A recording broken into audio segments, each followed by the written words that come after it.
From The Australian, here's what's on the front. I'm Claire Harvey. It's Tuesday, September 30, 2025. A father who was convicted of sexually abusing his own 5-year-old daughter was given a minimum prison term of just 2.5 years because a judge found he was in the process of transitioning to a woman, and that reduced his moral culpability. Now the offender's serving the sentence in a women's prison. Today, why Victorian Premier Jacinta Allen is facing demands from women's groups to change the law.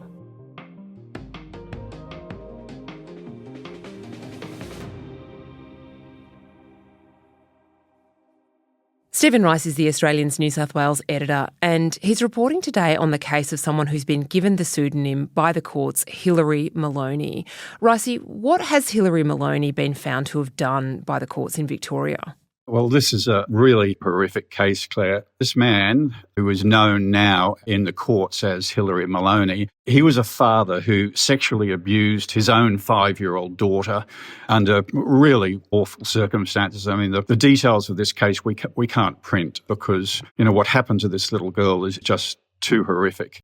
But this father was convicted of these crimes and is now being held in a female prison in Victoria. That's caused an immense amount of outrage, and the Premier, Jacinta Allen, is so far refusing to, discuss this case. And now there's another issue which is being raised, and that's the leniency of the sentence. Only 2.5 years minimum for this crime. And part of the reason for that was that the judge took into account the difficulties that he had in transitioning to be a woman. It is shocking offending, Ricey. And let's rewind to how this person was arrested. You're reporting today that Hillary Maloney was arrested after agreeing to become the, in quotes, slave of an American pedophile and molest his daughter on camera. So presumably that was an aggravating part of the offending. You would have thought that would have been an aggravating part of the offending and would have heightened the sentence. In fact, it appears to have lessened the sentence. The judge presiding over this case, Judge Carapanaggio-Titus, seems to have taken the view that because this man was manipulated into becoming a slave to his American master, that somehow this negated some of his responsibility towards his own child. It seems unbelievable, but the judge said that the issues that this man faced in his transition to being a woman reduced his moral culpability.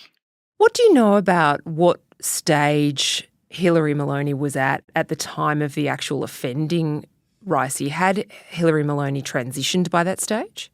Maloney was in the process of transitioning, and it appears had been taking some kind of hormone therapy, hadn't had any gender-affirming surgery, but had been taking hormones, but had not yet apparently fully transitioned to become a woman, and got into this situation with this American pedophile agreeing to become his slave, and the judge has treated him during that period as having been a vulnerable woman. So there's two issues here, aren't there, Ricey? One is the issue of potentially getting a lighter sentence or asking for a lighter sentence on the basis of this difficulty with transitioning. And then there's the question of incarceration. There would be an accusation, I think, from women's rights activists that male offenders would claim to be transitioning because they think they might get an easier time in a women's prison. That's exactly what's being alleged. Not only that they would get an easier time in prison, but the mere pleading of it, of the fact that there's a transition involved, will lessen the sentence in the first place and then get the biological male offender into a women's prison where, yes, undoubtedly, for much of the time, whatever kind of prison you go into, as a child sex offender, you'll be segregated. But I don't think there's any question that you'll have an easier time in a women's prison. And some of the women's activists make the point that for these kind of offenders, being in a woman's prison has an extra advantage in that the jailers are really required to treat them as women and treat them perhaps in a different way than they might treat male prisoners. So there's essentially a double advantage for these people in getting into a women's prison. This is reminiscent of one of the really totemic cases for the women's rights movement, and that's the case of Isla Bryson, a Scottish rapist who was convicted when using the name Adam Graham. This is what the judge had to say in the last few minutes. It is necessary to punish you and to seek to deter you and others from behaving in this way, and in particular to protect the public from you. It is plain that you present a particularly significant risk to any woman with whom you form a relationship. After being convicted of raping 2 women, Adam Graham came out as transgender and said that he now wanted to be known as Isla Bryson, was remanded to a women's prison, and then following a huge controversy which involved people like J.K. Rowling, was transferred to a men's prison. This is kind of the worst case scenario come to life, isn't it, Ricey? For people who want to be inclusive, who accept that people can potentially have complex feelings about their gender, for a male rapist to wind up in a women's prison, it's the nightmare come true. Yeah, and you're quite right about Isla Bryson. There was a tremendous backlash in Scotland over that. The prison service eventually had to back down, and now trans people in Scotland, at least initially, are imprisoned according to their sex at birth. And the other worrying thing, perhaps for Jacinta Allen in Victoria, is that in that Scottish case of Isla Bryson, that pretty much led to the undoing of Nicola Sturgeon, the First Minister of Scotland, who was right to the end was denying that there was any kind of risk involved in placing Bryson in a woman's prison, and eventually that led to her downfall. I should have been much more straightforward. I wasn't. But that's because of the debate. We'd lost all sense of rationality in this debate. I'm partly responsible for that. Anything I say about Isla Bryson in the wider world will immediately be taken and transferred to every trans person. And if I sometimes still seem as if I'm struggling with how to define Isla Bryson, it's not out of any concern for Isla Bryson, it's out of concern for how that then affects the wider trans community. And that is difficult. Yeah, it really energised the women's movement in Scotland, and in fact it was a Scottish women's group who took the government to the High Court, testing the definition of sex, woman and man in the Equality Act. The British High Court then found that in fact woman was a term only to be used for people born with the biological sex of a woman. And that's reshaped the whole landscape in Britain, hasn't it? It's reshaped the landscape in Scotland and in many other parts of the world. Australia has become a real outlier on some of these issues, which I think common sense is really starting to take over in many Western countries. And some of the more ridiculous, far-reaching kind of things that the trans activist movement had managed to score are really now being wound back quite heavily. Yeah. It's going through the courts in Australia too. That's a federal court case brought by a woman called Sal Grover, who is challenging legislation that the Gillard government introduced in 2013. That was an amendment to the Sex Discrimination Act, which banned discrimination against anyone on the basis of gender identity.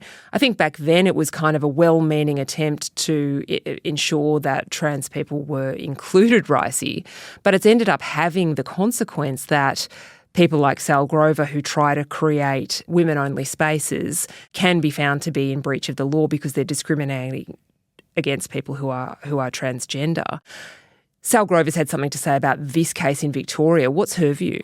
Look, Grover is very, very upset about what's happening in this case and sees the link very much to her own case. I mean, as you've said, Grover was caught up in this legal case where really all she was trying to do was create an online space for women only, and has found herself being called through the courts simply for wanting a space where women can feel safe, and is now facing the absurd situation where the Sex Discrimination Commissioner, who you would have thought would have been completely on her side, a Sex Discrimination Commission whose position was created in the first place to protect women, has now come down completely on the side of this transgender person, Roxanne Tickle, suggesting that a trans woman must have a right to go into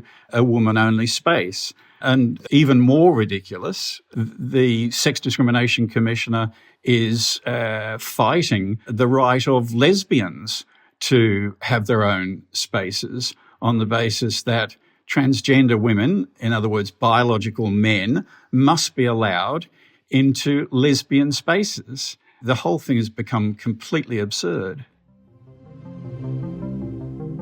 Coming up, trans people are vulnerable. So are kids. So are women in the criminal justice system. How do we balance up everyone's rights?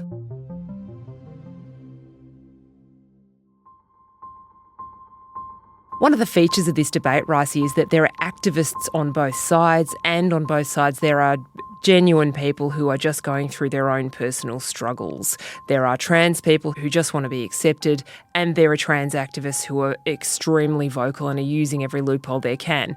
There are biological women who just want to do their own thing, and then there are very focused women's rights activists who all amp up the situation at every opportunity.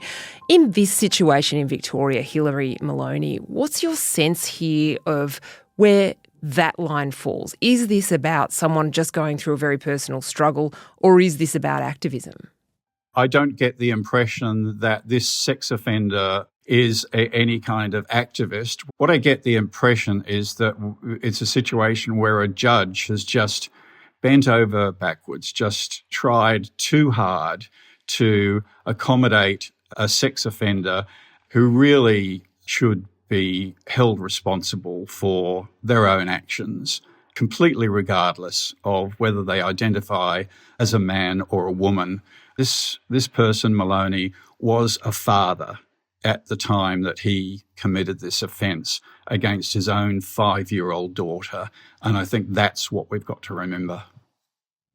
Yeah, it feels to me, Ricey, and I'm going to sound like a second-wave feminist here, probably because I am one, that it's always women and girls whose rights end up being eroded in the attempt to perhaps do the right thing. Maybe this judge was well-intentioned, but it's ended up being this little girl and the very vulnerable women in Victoria's prisons who no doubt are themselves the victims, as well as perhaps being perpetrators of crimes, are probably the victims of domestic violence and drug abuse and sexism and discrimination. They're the ones who end up suffering. Yeah, I mean, there may have been the best intentions of the world, but who could ever have imagined that it would come to this? Ricey, the Premier of Victoria is Labor's Jacinta Allen. She seems to be embattled on one topic or another every second week. What's she saying about this? Jacinta Allen is buck-passing this to her Corrections and Justice Minister. As you say, she's got a lot to deal with, but on this one, I think she really needs to step up. This one isn't going to go away.